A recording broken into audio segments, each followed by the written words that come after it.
Aim right, achieve big at KR Mangalam University. एक और ताजा अपडेट आपको दे रहे हैं हम। फॉर्डो पर हमले के वक्त का खुलासा हुआ है। ईरानी मीडिया के मुताबिक सुबह 2:05 पर यह हमला हुआ है। इसके 2 मिनट बाद फॉर्डो प्लांट पर धमाका सुना गया था।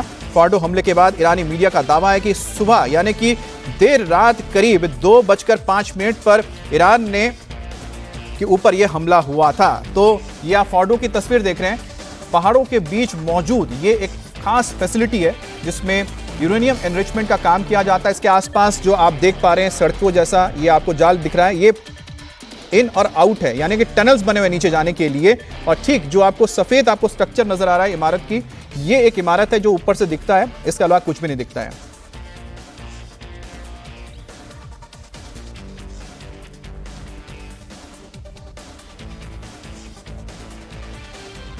और सुबह 2:05 पर ईरान की ओर से एंटी एयरक्राफ्ट गन चलाई गई थी, जिसके 2 मिनट बाद फॉर्डो के ऊपर हमला हुआ था।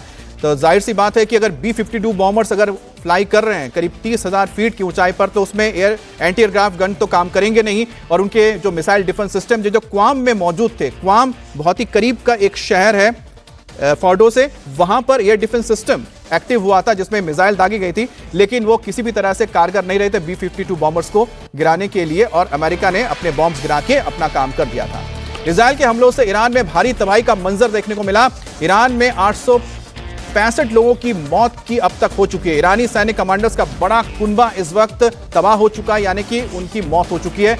4000 से ज्यादा लोग घायल हुए हैं। राजधानी तेहरान में सबसे ज्यादा तबाही हुई है, लेकिन जो एक लॉन्ग चेन ऑफ कमांडर्स हैं ईरान के अंदर मिलिट्री के, उन सभी की हत्या हो चुकी है पिछले 10 दिन में। इजराइल ने पिछले 10 दिन के अंदर पूरे चेन को खत्म कर दिया है।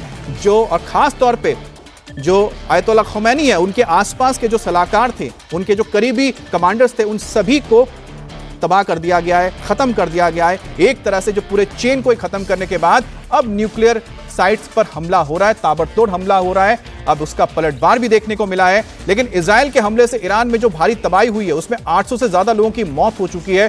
कई लोग इसमें घायल हैं और तेहरान के आसपास सबसे ज्यादा हमले किए गए हैं।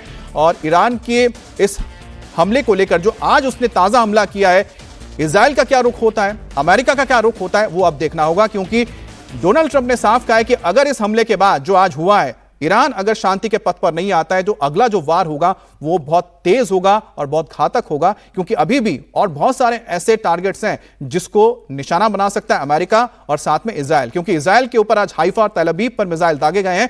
इसके बाद क्या कदम उठाता है इजराइल और साथ में अमेरिका, ये अब देखने वाली बात होगी। लेकिन बहरहाल आज की सबसे बड़ी खबर यही है कि ईरान के साथ इजराइल के इस युद्ध में अमेरिका शामिल हो चुका है। डोनाल्ड ट्रंप ने इसकी घोषणा कर दी है और साथ ही साथ चेतावनी दे दी है कि अगर ईरान फिर से हमला करता है और कोई भी हिमाकत उठाता है, करने की कोशिश करता है, तो उसका जवाब दिया जाएगा। और जो तस्वीर हम आपको दिखा रहे हैं कि किस तरह से इजराइल के अंदर जो धमाके हुए थे, हमले हुए थे, उसके बाद तबाही मची है।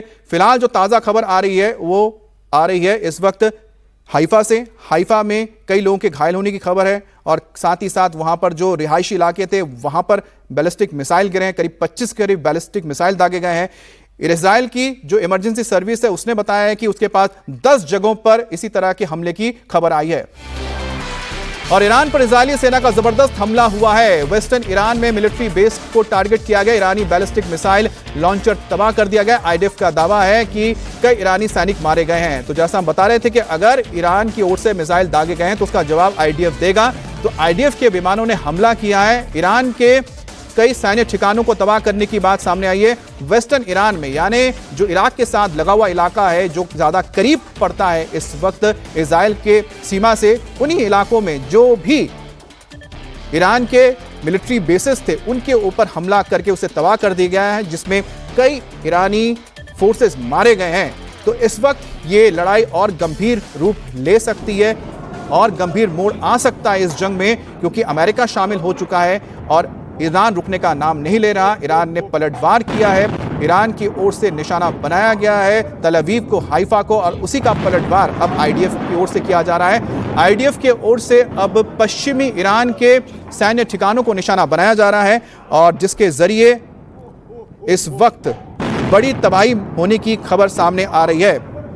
तो वेस्टर्न ईरान में हमला किया गया है इस वक्त इजराइल की ओर से, और यहां पर भारी नुकसान होने की खबर सामने आई है। तो इजरायली एयरफोर्स ने अपना काम शुरू कर दिया है और हमले का बदला लिया जा रहा है। और ईरान के 3 परमाणु केंद्रों पर हमले के बाद ट्रंप ने ईरान को कड़ी चेतावनी दी थी। ट्रंप ने साफ कहा था कि ईरान पिछले 40 साल से अमेरिका और इजराइल को टारगेट करता आ रहा है, उनके नागरिकों को मार रहा है, और ऐसे में अगर वो शांति के पथ पर नहीं आता है आज के इस हमले के बाद, तो उसे भुगतना होगा इससे बड़ा हमला।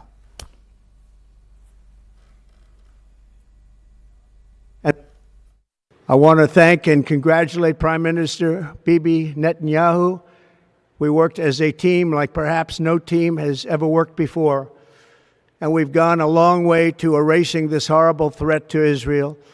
I want to thank the Israeli military for the wonderful job they've done. And most importantly, I want to congratulate the great American patriots who flew those magnificent machines tonight, and all of the United States military on an operation the likes of which the world has not seen in many, many decades. Hopefully, we will no longer need their services in this capacity.